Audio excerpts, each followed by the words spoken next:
अच्छा जफर जी, जिस तरह से अब आप भी कह रहे हैं और सुप्रीम कोर्ट ने भी कहा है, हम उम्मीद करते हैं कि शायद नुपुर शर्मा इस चीज को लेकर संज्ञान लेंगे और हो सकता है कि वो माफी मांगे। अगर वो माफी मांग लेती है तो क्या आपको लगता है कि इस्लाम में वो कह सकते हैं कि ये है कि माफी अगर मांगते हैं, अगर आपने कुछ बोला है आपके नबी के बारे में और आप माफी मांगते हैं तो माफी की उसमें गुंजाइश है?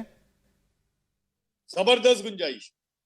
इसलिए मैंने शुरू में ही जब मैं आया था टीवी पर तो मैंने ये कहा था और आज फिर कह रहा हूं मैं नुपुर को कि हिंदुस्तान नहीं बल्कि हिंदुस्तान में बहुत सारे हिंदुओं ने प्रॉफिट की जिंदगी के ऊपर किताबें लिखी। आप किसी की भी किताब उठाकर पढ़ लीजिए विदाउट बायस और फिर तय कीजिए कि आज 1400 साल के बाद भी ये प्रॉफिट मोहम्मद की इज्जत गैर मुस्लिम क्यों करते हैं। और बिल्कुल अगर माफी मांग लेते तो इस्लाम में तो खत्म हो जाता है, बिल्कुल जी। यानी खत्म, पूरा किस्सा खत्म। तो सर आप ये मानते हैं कि सुप्रीम कोर्ट के आज की ऑब्जर्वेशन के बाद, नुपुर शर्मा पर इतनी सख्त और तल्ख टिप्पणी के बाद, ये जो मांगे उठती हैं कि फर्तन से जुदा, फर्तन से जुदा, इस तरीके की बातें अब ठंडी होंगी, अब एक तरीके से माहौल शांत होगा?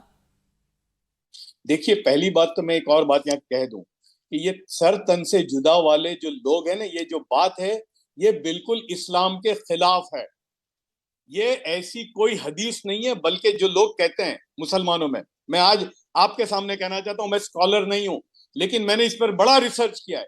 ये जो हदीस है कि गुस्ताख रसूल उसकी एक ही सजा सर तन से जुदा, ये झूठी बात है, ये इस्लाम के एथोस के खिलाफ है। तो ये लोग भी गलती कर रहे हैं। यानी नुपुर शर्मा ने अगर कुछ बात कही थी तो आप उसको सही बात पहुंचाते, लेकिन ये सर तन से जुदा वाले जो लोग हैं ये भी इतने ही बड़े दुश्मन हैं प्रॉफिट के जितना और कोई है। बिल्कुल सर, आपने जो बात की है, क्योंकि नुपुर ने जो बात कही, उसने बयान दिया, उसके बाद वो उस बयान को पेश किया गया। आपने जो जिक्र किया, कई ऐसे लोग देखे जिनके बयान आए और जिन्होंने जिस तरह से लोगों के अंदर कहीं ना कहीं जहर घोला। अगर नुपुर और सुप्रीम कोर्ट की जो टिप्पणी आई है उसके बाद नुपुर माफी मांगती है, तो आपको लगता है कि जो इस तरह के लोग हैं जिन्होंने लोगों को भड़काया बाद में इस बयान को लेकर, क्या वो भी इस चीज को मान पाएंगे और माहौल शांत हो पाएगा, जो अभी हम देख रहे हैं कि जिस तरह का उन्माद लोगों के अंदर पैदा किया गया है? बिल्कुल। देखिए, ये जो लोगों ने यानी नुपुर के बाद जो भड़काया लोगों को, वो उन्होंने भी इस्लाम से ही दुश्मनी की है, इसलिए कि ये इस्लाम का एथोस में नहीं है।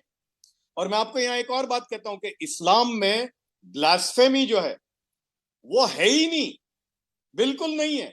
अगर कोई ये ऐसा कुछ करता है तो आप उसको सही बात समझाइए, बस ये है।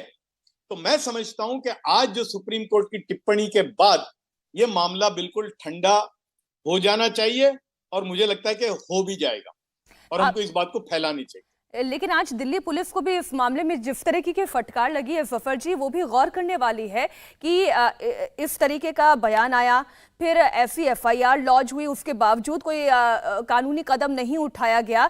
ये एक नजीर है दिल्ली पुलिस के लिए भी। बिल्कुल। देखिए, ये सिर्फ दिल्ली पुलिस के लिए नहीं है, ये हर लॉ एनफोर्सर और पुलिस का जो पूरा सिस्टम है उसके लिए है कि गलत चीज जब होती है, एफआईआर फटती है और आप एक्शन नहीं लेते तो फिर ये सारा होता है। अगर ये पुलिस एक्शन ले लेती जो भी, तो ये मामला उसी वक्त खत्म हो गया होता। जी जफर जी, मैं लौटूंगी आपके पास। इंडिया टीवी हर वक्त हर जगह डाउनलोड करने के लिए सर्च करें इंडिया टीवी न्यूज